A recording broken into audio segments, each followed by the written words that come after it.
Hello friends, welcome back to Sumi's kitchen. তো অনেক দিন পরে সবার সঙ্গে দেখা হচ্ছে। সবাই কেমন আছো? আশা করি সবাই খুব ভালো আছো। তো আজকের রেসিপি গজা, উল্টো রথ স্পেশাল গজা। হ্যাঁ বন্ধুরা, তো চলো ইজিলিভাবে এই গজাটা রেডি করা যাক। তো প্রথমে আমি একটা বাউল নিয়ে নিয়েছি। তার মধ্যে আমি এখানে মেজারিং কাপের 200 গ্রাম মতো ময়দা নিয়ে নিয়েছি। এবারে এতে অ্যাড করছি baking soda, half teaspoon baking soda দিয়ে দিচ্ছি, আর দিয়ে দিচ্ছি পরিমাণ মতো লবণ।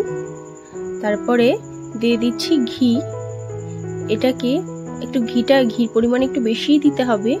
তো আমি এখানটায় 60 স্পুন মতো ঘি দিয়ে দিয়েছি। তো তোমরা চাইলে কম বেশি করতে পারো।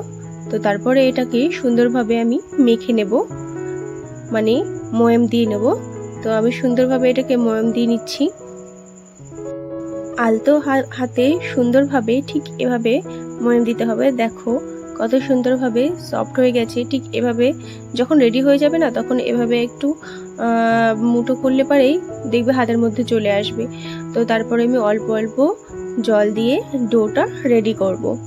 তো আমি অল্প অল্প জল দিয়ে পরিমাণ মতো করে ডোটা রেডি করে নিয়েছি। তো দেখতে পাচ্ছ, না আমি খুব নরম করেছি, না আমি খুব শক্ত করেছি। তো মিডিয়ামভাবে এই ডোটা রেডি করে নিচ্ছি। আর ম্যারিনেটের জন্য রেখে দিয়েছি 15 মিনিট। তো এর মধ্যে আমি সিরাপটা রেডি করব। তার জন্য মেজারিং কাপের 200 ml মতো চিনি দিয়ে দিয়েছি। যেহেতু এটা ml এর কাপ, তাই আমি ml এর হিসাবেই বললাম। তো তারপরে একই সেম কাপের 200 ml জল দিয়ে দিচ্ছি। তারপরে এই গ্যাসের ফ্লেমটা অবশ্যই মিডিয়াম টু লোতে রেখে আমি এটা কুক করে নেব। তো দেখতে পাচ্ছ, আর দিয়ে দিলাম এলাচ, দুটো মতো এলাচ চিড়ে দিয়ে দিচ্ছি ভালো সুগন্ধের জন্য। তো তারপরে আমি এটা মিডিয়াম টু লো ফ্লেমে ফুটিয়ে নেব আর সিরাপটা রেডি করে নেব। তো যখনই সিরাপটা রেডি হবে, দেখবে একটা আঠালো আঠালো ভাব চলে এসেছে। হাতে এরকম দেখতে পারবে সুতো কাটা। তো তোমরা তখনই বুঝতে পারবে যে সিরাপটা রেডি হয়ে গেছে। তো দেখো আমার সিরাপটা রেডি হয়ে গেছে। আমি গ্যাসের ফ্লেমটা অফ করে দিয়ে দিয়েছি। তো এবারে চলো আবার গজাটা রেডি করে নেওয়া যাক।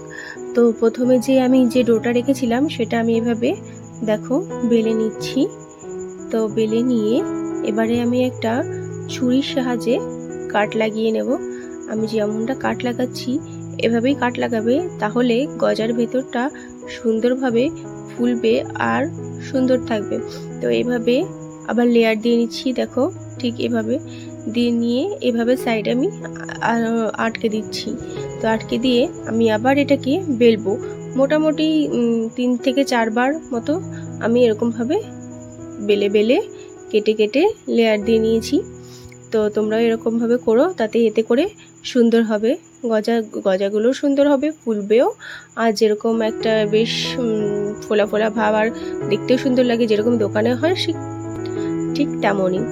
তো এইভাবে বারবার আমি করে দেখিয়ে দিচ্ছি, তোমরাও এইভাবে করে নিও।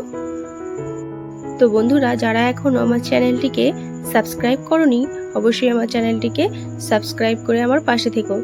তো দেখো বন্ধুরা, ঠিক এভাবে আমি আবার কাট লাগিয়ে নেব। তো তারপরে হাত দিয়ে প্রেস করে ঠিক এভাবে চৌকাকৃতি একটা আকার দিয়ে দেব।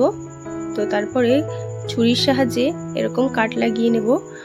তারপরে গজা যেরকম হবে ঠিক সেরকমভাবে কেটে নেব ছোট ছোট টুকরো করে। তো দেখো এইভাবে ঠিক কেটে নিতে হবে।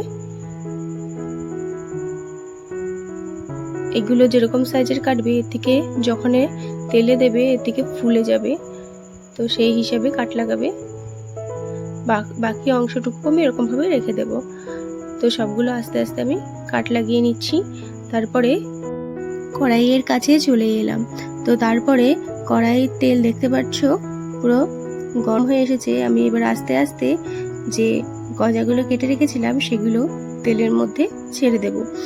আর গ্যাসের ফ্লেম কখনোই হাইতে রেখো না, এতে করে গজার উপরটা পুড়ে যাবে কিন্তু ভেতরটা একদমই হবে না। তো অবশ্যই লো ফ্লেমেই করার চেষ্টা করো, মিডিয়াম টু লো ফ্লেমে করার চেষ্টা করো, আর হাই ফ্লেমে রেখো না। তো এইভাবে দেখো মোটামুটি 10-15 মিনিটের মধ্যেই আমার গজাগুলো সব রেডি হয়ে এসেছে। তো দেখো, আমি এরকম চাইলে এরকম নামাতে পারো, বা আর একটু ড্রিপ করে ভাজতে চাইলে, আর একটু কালচে করে ভাজতে চাইলে সেটাও করতে পারো। তো আমি আর একটু কালচে করে ভেজে নিয়েছি। তো ভেজে এবারে আস্তে আস্তে সবগুলো নামিয়ে নিচ্ছি। তো দেখো, এভাবে আমি সবগুলো এক এক করে নামিয়ে নেব। তো বাকি তারপরে আরও যেগুলো আছে সেগুলোও আমি আস্তে আস্তে কড়াইতে দিয়ে দেব, আর সবগুলো এভাবে ভেজে নামিয়ে নেব। আমার রেসিপি তোমার কেমন লাগে অবশ্যই কমেন্টে জানাবে। তো তারপরে যে সিরাপটা রেখেছিলাম সেগুলোকে গজাগুলো এভাবে দিয়ে দেব, দিয়ে সুন্দরভাবে এপিট ওপিট দিয়ে 2 মিনিটের মধ্যে আমি সিরাপের মধ্যেই ঢেকে রেখে দেব। এতে করে গজার ভিতরেও সুন্দরভাবে সিরাপগুলো চলে যাবে। তো ফ্রেন্ডস, আমার ভিডিও তোমাদের কেমন লাগলো অবশ্যই কমেন্টে জানিও, আর চ্যানেলটিকে সাবস্ক্রাইব করে আমার পাশে থাকো। এতে করে আমি নতুন নতুন ভিডিও দেওয়ার আরও সুযোগ পাবো। তো সবাই ভালো থেকো, সুস্থ থেকো। সবাইকে ধন্যবাদ।